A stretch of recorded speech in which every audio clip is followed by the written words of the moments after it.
A soft light comes on, revealing people standing in a circle, unconscious. Suddenly, a young woman wakes up. She calls out, but no one answers. She tries to move in front of herself, but a buzzer rings. She sees that she's standing on a red circle. She tries to move behind, but the buzzer rings again. She tries to touch the soldier next to her, but the buzzer rings for that too. There's a circle glowing on her hand. A man from the other side of the room tells her to stop moving. He says they can see us. She asks questions he can only guess the answers to. Another woman wakes up, panicked. He tries to calm her, but she moves and a beam of electricity shooting from the middle of the circle of people kills her. Suddenly, the lights come on and everyone wakes. One man dies instantly. The first man tells everyone to stop moving, while a cop is looking for his gun. He tells everyone to stand still and not to touch anyone. A beeping sound can be heard and one of the men that was killed gets dragged away, as his hand glows as well. The beeping continues and the electrical charge starts building. It kills the first man before he can speak again. Everyone is panicking now, but as they are calming down, the guy in the hat figures out that he's controlling the lights on the floor. The light stops in front of a woman and the electricity zaps her. As the others ask what's going on, the guy in the hat tells them to see how they can change the lights on the floor. Everyone tries per his instruction and they realize they can only see the light they are controlling. The hat guy says that they are the ones that choose who dies. The beeping starts and another person gets zapped. The beeping starts again as the pregnant woman looks around trying to figure out what is happening. The electricity zaps again and she says that they are actually voting. She says that they're killing off whomever gets the most votes and that they choose by closing their hands. Someone suggests they all vote for the dead one and they all agree, as the beeping is underway. When it stops, someone gets zapped regardless. The next time it beeps, they all try not voting. Suddenly all of the pointer lights come on and someone still gets zapped. The guy in the blue hoodie tells everyone to be quiet and suggests they develop a strategy, so they are able to figure out their situation and stop what's happening to them. His suggestion, to kill the older people first. Hat guy agrees, but not everyone else. Blue hoodie says they should start with the first one on his right and kill them off clockwise. Pregnant lady disagrees, but no one has a better idea. The beeping continues and the first old man begs, but the zapper gets him. Since the majority agrees with Blue hoodie's strategy, they try to figure out what's happening to them. They ask the soldier, thinking he might know what it is, like an alien invasion or something similar, but he's just as confused as the rest of them. A man in the back starts speaking about what he remembers from before he woke up there. He is remembering being stuck in a traffic jam, then running before everything went dark. A few others say they remember the same thing. The beeping starts again and they vote for the second old person. The guy remembers being pulled up in a ship. He also remembers a red room with bodies piled up, which he now thinks weren't dead, but actually drugged. They all vote for the third old person, as they continue their conversation. The fourth old person says he also remembers something, maybe the aliens, how they spoke and what they looked like. Some of the people don't believe him, thinking he's lying to save himself. But he gets zapped. Hat guy asks who'll be the next in line to get zapped. They point to the hat lady, asking her how old she is. The fact that she's only 52, changes the minds of the others. She tells them that she had cancer, but she beat it. Blue hoodie thinks that since she is more likely to die than the rest of them, she should be next. A doctor interjects, saying that's not true. To that Blue hoodie says that since she's over 50 she needs to go, but some of the others disagree, wondering how low the age limit would get eventually. Blue hoodie tries to convince them of his strategy to no avail. They kill him. Cancer lady suggests that they should start figuring out why they were chosen for the circle. Though some of the others think that it was a random scenario. She says that they should try to learn more about each other. Beth goes first and tells the others about herself. As she speaks, the beeping starts again and she gets zapped. After that, most of the people think that they should not share their names and they're apprehensive about sharing anything else too. Craig goes next regardless, saying that the woman on his left is his wife. Someone asks who else knows each other and a man from the back speaks up, saying he knows the doctor. The two of them don't want to share how they know each other though. Craig continues, begging the people not to kill his wife. The beeping continues and another zap happens. Next they ask the Hispanic man to speak, but he doesn't understand English. The woman behind him says she'll translate. She asks him about his family and he says that he has 3 daughters down in Mexico. Red tie man starts the conversation about illegal immigrants, but the man in the flannel shirt asks him if he would need a green card to get abducted by aliens. They tell the translator to ask him if he was in the US legally and he says no. The beeping continues, but it zaps a young girl in the front row. To the surprise of some, the cop recognizes a guy from the front row, Raul, because he beat up his own girlfriend. Cancer lady asks if he's sure it was him. The exchange between the cop and Raul becomes more about profiling and prejudice than about what he could have possibly done for the cop to know him. When they start asking if he did beat up his girlfriend, he says that she got what she deserved. Next round, Raul gets zapped. After that, the blonde from the front row says that maybe they're supposed to figure out who's good and who's bad. She says there must be a reason why they're there, but the man next to her doesn't agree, saying that maybe the whole point is for them to kill each other while the aliens watch. However, the blonde guy behind her interprets her question as figuring out who deserves to live. So they wonder what they should base it on, while the beeping continues. It zaps the Muslim woman from the front row. The African American man asks the racial question and stirs the conversation.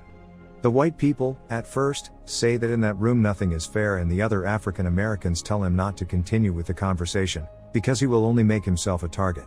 Hat guy agrees with them. The question reveals how people actually feel about race. The cop is the next one to speak, revealing his racism and prejudice.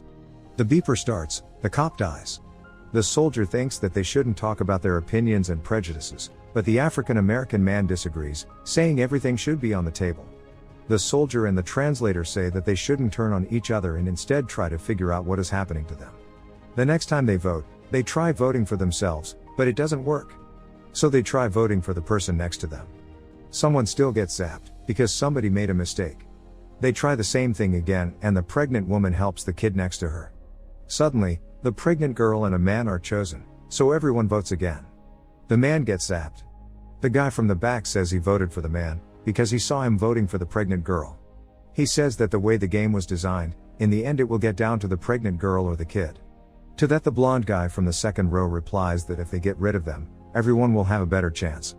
The guy in the flannel shirt says that it should be one of them to walk out, but red tie disagrees. Cancer lady says that the pregnant girl counts as two people.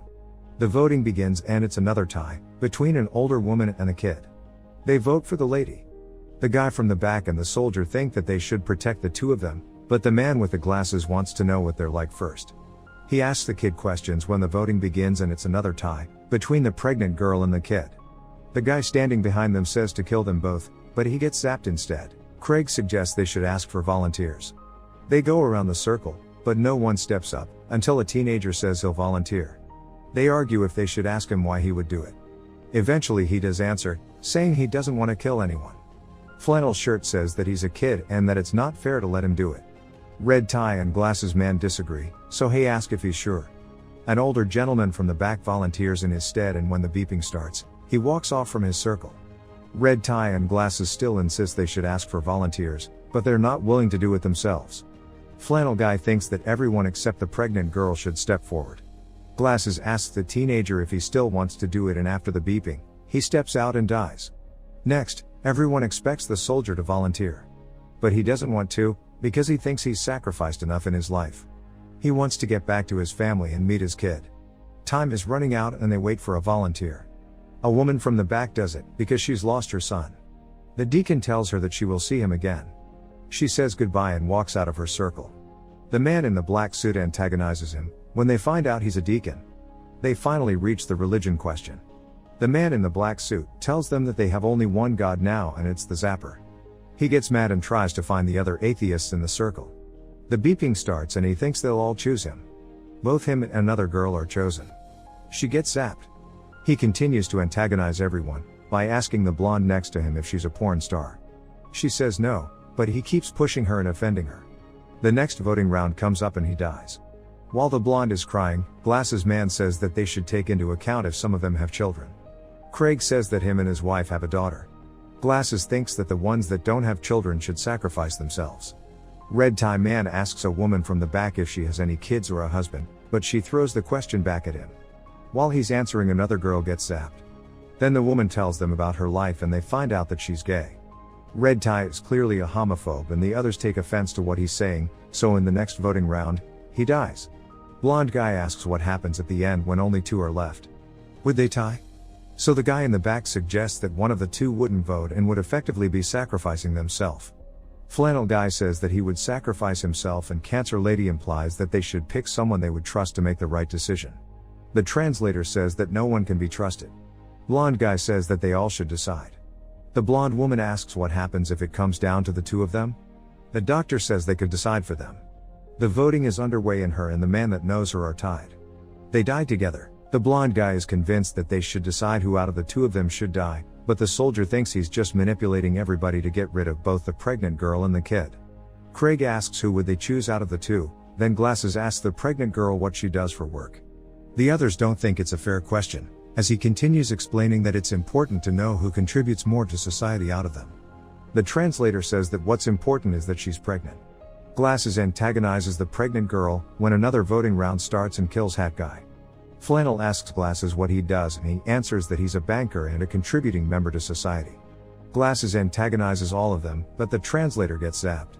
Most of the people think that the Hispanic man should be next, when the man from the back says that one side killed the translator because she would never vote for the kid or the pregnant girl.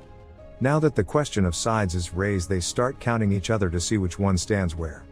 Who will be the ones to vote for the girls and who won't? The vote begins and the kid and the Hispanic man tie. He sees what's happening and he sacrifices himself for the girl. Glasses antagonizes the soldier and he aligns with the side that wants to kill the two girls. Him and the blonde guy get the couple and the African American man on their side. The voting starts. The kid is in a tie again, but this time with Glasses. The African American man and the blonde man say that they should let him both die. But only Glasses dies, because the wife changes her vote. They find out it was her, but she says that she didn't change it, she just didn't vote. Flannel guy says that they all know that they will die and that it's better to go out with some dignity. Craig thinks that he's implying that the kid should die and the pregnant girl should remain last. The blonde guy wants to get the blonde woman on his side, but when he can't, he says that they should vote for the flannel guy so that they could even things out and have more time to talk about everything. They vote for the flannel guy. Next, they try to find the majority for each group, so the soldier suggests they vote for the wife, to test the husband. At the last second, Craig switches his vote and the soldier says that they all vote for the African American man. After he dies, the blonde guy gets angry at Craig and says that they're probably not even married, trying to turn everyone else against them. They all start asking them questions, but the wife caves when one of the women asks for his name. She doesn't even remember when he said it before. Craig caves and says it was her idea, but they still kill him. The fake wife tells them that she didn't lie about her kid. The blonde guy keeps reminding everyone that they are all killers, but he promises the wife that if she joins his side, he will keep her alive. He asks the older man what side he's on, but the man doesn't speak. Then he asks the woman next to him to join him by playing on her feelings about her family. The voting begins and ends with a five-way tie between the blonde guy, the soldier, cancer lady, blonde woman and the gay woman. Only the blonde guy remains after the revote. The deacon is crying and the blonde guy continues with his strategy, then asks the pregnant woman for her vote. She says no. The guy in the back stays on his position about the strategy. The deacon apologizes to the pregnant girl and steps off. The guy in the back and the blonde guy realize that they would need to change strategies, so the blonde guy says to trade with him for one of the girls and he'll give him the fake wife. The voting begins and they all vote except for the older man. The wife dies. The guy from the back says that the older man never voted during the whole ordeal and he made it all the way to where they are. The guy in the back and the blonde guy argue about him, with the first one making the other one think they will all vote for the older man. But, him and the pregnant girl have an understanding about who they will be voting for. The zapper kills the blonde guy. Only 4 of them remain.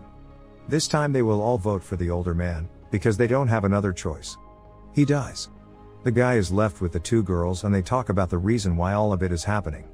He says that maybe the aliens are conducting an experiment to see what humans are like and what matters to them. The pregnant girl asks why they would do that by making them kill each other, so the guy answers that by choosing who dies they can see the way people judge each other and how they think. Next, he tells the 2 girls that the 2 of them would have to decide which one of them dies. He can't make that decision for them. The kid cries, because she's made her decision. She'll go, for the sake of the baby. He tells her that they'll go together, but at the last minute when the kid steps out of her circle, he votes for the pregnant girl. Both girls fall over, but nothing happens, he's still trapped in the room. Another vote begins, he curses the aliens thinking that they'll kill him regardless and he doesn't vote. When the beeping stops, he sees that he's tied with the baby and has to choose between the baby and himself. He chooses the baby to die. He wakes up outside looking up at a spaceship. When he stands up, he sees that there are more than one of them. He played everyone in the room to get to the last round of the voting circle, knowing what he would do if he got there. He saved himself.